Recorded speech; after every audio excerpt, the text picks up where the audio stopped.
بسم اللہ الرحمن الرحیم الحمد للہ رب العالمین والعاقبۃ للمتقین والصلاة والسلام علی سید الانبیاء والمرسلین۔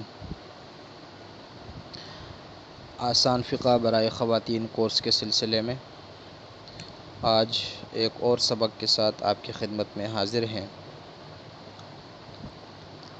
گزشتہ سبق میں ہم نے طہارت کی دوسری قسم غسل کے متعلق کچھ مسائل پڑھے تھے، اور جیسا کہ بتایا گیا تھا کہ اگلے سبق میں ہم طہارت کی تیسری قسم یعنی تیمم سے متعلق مسائل پڑھیں گے۔ تیمم یہ بھی طہارت کی ایک قسم ہے، طہارت کا طریقہ ہے، پاکی حاصل کرنے کا ذریعہ ہے، لیکن تیمم کا جو درجہ ہے یہ نائب اور خلیفہ کا ہے۔ اصل غسل اور وضو ہے، لیکن جب ان دونوں میں سے کسی پر بھی عمل ممکن نہ ہو تو پھر تیمم کو اختیار کیا جاتا ہے۔ تیمم کا ثبوت قرآن کریم سے بھی ہے اور احادیث مبارکہ سے بھی ہے۔ قرآن کریم کے 6 پارے میں تیمم کا ذکر ہے، اور احادیث مبارکہ کے اندر غزوہ بنی مستلق جو سن 5 یا 6 ہجری میں پیش آیا تھا، اس غزوے کے ضمن میں تیمم کا ذکر ہے۔ سب سے پہلے ہم تیمم کا طریقہ پڑھیں گے کہ تیمم کا طریقہ کیا ہے۔ تیمم کا طریقہ یہ ہوتا ہے کہ انسان اپنے دونوں ہاتھ پاک زمین کے اوپر مارتا ہے، اور پھر ان دونوں ہاتھوں پر اگر مٹی زیادہ لگ جائے تو ان دونوں کو جھاڑ لیتا ہے، پھر ان دونوں ہاتھوں سے پورے چہرے کا مسح کرتا ہے۔ جس طرح وضو میں چہرے کو دھویا جاتا ہے تو اسی مقدار کے اندر چہرے کا مسح کیا جائے گا۔ پھر اپنے دونوں ہاتھوں کو دوبارہ زمین کے اوپر مارا جائے گا، اگر زیادہ مٹی لگ جائے تو جھاڑ دیا جائے گا۔ پھر ان دونوں ہاتھوں کے ذریعے سے اپنے بازوؤں کا کوہنیوں سمیت مسح کیا جائے گا، جیسے وضو میں کوہنیوں سمیت ہاتھوں کو دھویا جاتا ہے۔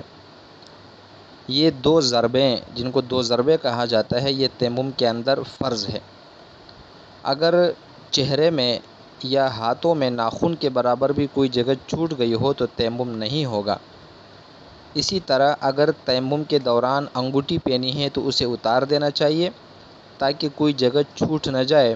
اسی طرح انگلیوں میں خلال بھی کرے۔ یہ تو ہے تیمم کا طریقہ۔ تیمم کے اندر 3 فرائض ہوتے ہیں۔ نمبر 1 نیت کرنا۔ نیت تیمم کے اندر فرض ہے، وضو یا غسل کے اندر فرض نہیں ہے۔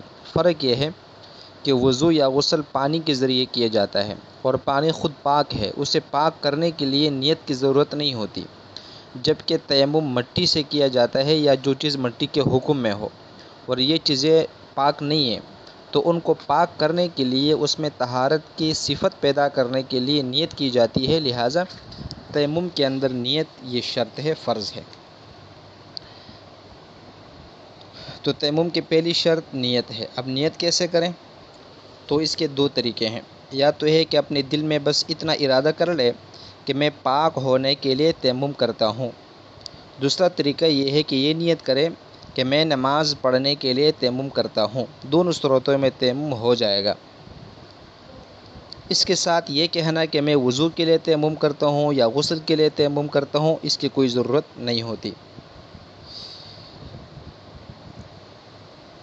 اسی طرح اگر کسی کو تیمم سکھانے کے لیے اس کے سامنے تیمم کر کے دکھایا، لیکن اپنے دل میں تیمم کرنے کی نیت نہیں ہے، صرف سامنے والے کو سکھانا مقصد ہے، تو اس صورت میں سکھانے والے کا تیمم نہیں ہوگا، کیونکہ تیمم کے لیے جیسے بتایا گیا نیت شرط ہے۔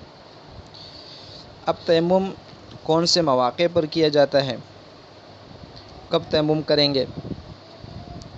تو اس کے لیے سب سے پہلے ہم یہ سمجھ لیں کہ انسان کسی جنگل میں ہے اور وہاں بالکل بھی معلوم نہیں ہے کہ پانی کہاں ہے، نہ وہاں کوئی ایسا شخص موجود ہے جس سے پوچھ سکے کہ پانی کہاں ہے، تو ایسی صورتحال میں تیمم کیا جاتا ہے۔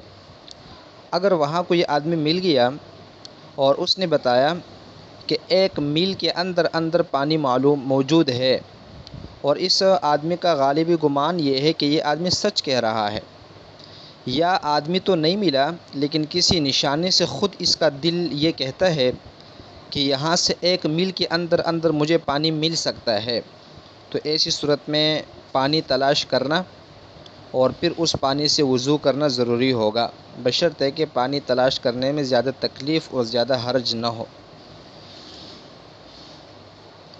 تو پہلی صورت تو یہ ہے کہ انسان کے پاس پانی موجود نہیں ہے، تو پھر تیمم کیا جاتا ہے، پانی موجود نہیں ہے اس کے پاس۔ اب یہ 1 میل کسے کہا جاتا ہے؟ تو میل سے مراد یہاں پر شرعی میل ہے، انگریزی میل مراد نہیں ہے۔ شرعی میل تقریباً 2000 گز کا ہوتا ہے، اور انگریزی میل جو ہے وہ 1760 گز کا ہوتا ہے۔ اگر کلومیٹر کے حساب سے جائیں گے تو شرعی میل 1.82 کلومیٹر کا ہوتا ہے، اور انگریزی میل جو ہے وہ 1.60 کلومیٹر کا ہوتا ہے۔ یہ ہے میل کا مطلب۔ اگر پانی کا پتہ چل گیا لیکن پانی 1 میل سے زیادہ دور ہے، تو اتنی دور جا کر پانی لانا واجب نہیں ہوگا بلکہ تیمم کرنا درست ہوگا۔ اسی طرح اگر کوئی آدمی آبادی سے 1 میل کے فاصلے پر ہے اور 1 میل سے قریب کہیں پانی موجود نہیں ہے، تو بھی تیمم کرنا درست ہوگا، چاہے یہ آدمی مسافر ہو یا نہ ہو۔ اگر پانی اتنا ہو کہ صرف ایک دفعہ چہرہ، دونوں ہاتھ، دونوں پاؤں دھوئے جا سکے اور سر کا مسح بھی کیا جا سکے، تو ایسی صورت کے اندر تیمم کرنا درست نہیں ہوگا، بلکہ ایک دفعہ ان اعضاء کو دھوئے اور سر کا مسح کرے۔ کلی وغیرہ چونکہ وضو میں سنت ہے، یہ فرض نہیں ہے، ان کو چھوڑ دے، اور 3 دفعہ دھونا بھی سنت ہے، چونکہ یہاں اتنا پانی موجود ہے کہ اس سے فرض ادا ہو جاتا ہے، تو ایسی صورت میں تیمم کی اجازت نہیں ہے۔ اسی طرح اگر کسی صحرا میں یا میدان میں تیمم کر کے نماز پڑھ لی اور وہاں سے پانی قریب ہی موجود تھا لیکن اس کو معلوم نہیں تھا، تو ایسی صورت میں تیمم بھی درست ہے اور نماز بھی درست ہے۔ معلوم ہو جانے کے بعد اس نماز کا دہرانا ضروری نہیں ہے۔ اسی طرح اگر آگے چل کر پانی ملنے کی امید ہو تو بہتر ہے کہ ابھی فی الحال نماز نہ پڑھیں بلکہ پانی ملنے کا انتظار کریں، لیکن نماز کو اتنی دیر تک مؤخر نہ کرے کہ وقت مکروہ شروع ہو جائے۔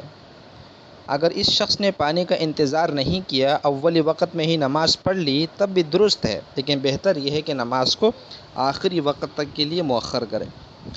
اسی طرح سفر میں جا رہے تھے، سامان کے اندر پانی رکھ لیا تھا لیکن اس کو یاد نہیں رہا اور تیمم کر کے نماز پڑھ لی، پھر یاد آ گیا، تو اب نماز کا دہرانا واجب نہیں ہوگا۔ دوسری صورت یہ ہوتی ہے تیمم کرنے کی کہ پانی تو موجود ہے لیکن انسان اس پانی پر قادر نہیں ہے۔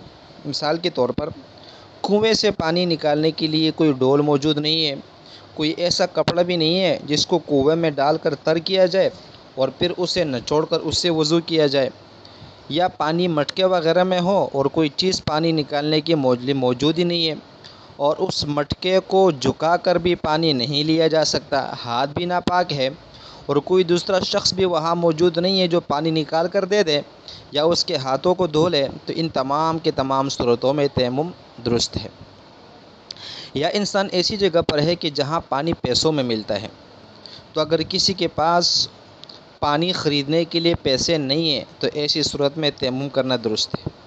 یا پیسے موجود تو ہے اور راستے میں کرایہ وغیرہ کے لیے جتنے پیسوں کی ضرورت پڑے گی وہ بھی اس سے زیادہ موجود ہے، تو ایسی صورت میں اس پانی کو خریدنا اور اس سے وضو کرنا واجب ہوگا، تیمم کی اجازت نہیں ہوگی۔ لیکن اگر وہ پانی والا پانی اتنا مہنگا بیچے کہ عام طور پر پانی اتنی قیمت کی نہیں ملتا، تو ایسی صورت میں خریدنا واجب نہیں ہے، تیمم کر لینا درست ہے۔ یا پانی تو عام ریٹ پر مل رہا ہے لیکن اگر کرایہ وغیرہ یا راستے کے دے کر اخراجات کے لیے رقم نہیں بچتی تو بھی پانی خریدنا واجب نہیں ہوگا، تیمم کرنے کی اجازت ہوگی۔ تیسری صورت ہوتی ہے کہ انسان بیماری کی وجہ سے پانی پر قادر نہ ہو۔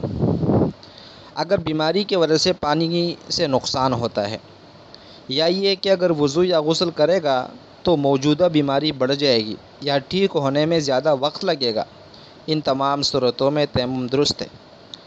لیکن اگر ٹھنڈا پانی نقصان کرتا ہو اور گرم پانی نقصان نہ کرتا ہو اور یہ شخص پانی گرم کرنے پر قادر بھی ہے، تو ایسی صورت میں پانی کو گرم کرنا، اس سے وضو یا غسل کرنا یہ ضروری ہوگا، پھر تیمم کی اجازت نہیں ہوگی۔ اسی طرح اگر کہیں پر برف باری ہو رہی ہے یا اتنی سردی پڑتی ہو کہ نہانے سے مر جانے کا یا بیمار ہو جانے کا خوف ہے اور کوئی ایسی چیز نہیں ہے جس سے سردی کو روکا جا سکے، تو ایسی صورت کے اندر تیمم کر لے اور غسل کرنا اس کے لیے ضروری نہیں ہوگا۔ یہ کچھ مسائل ہے تیمم کے حوالے سے، اور تیمم کے حوالے سے مزید بھی کچھ مسائل ہیں، وہ انشاءاللہ پھر ہم اگلے سبق کے اندر پڑھیں گے۔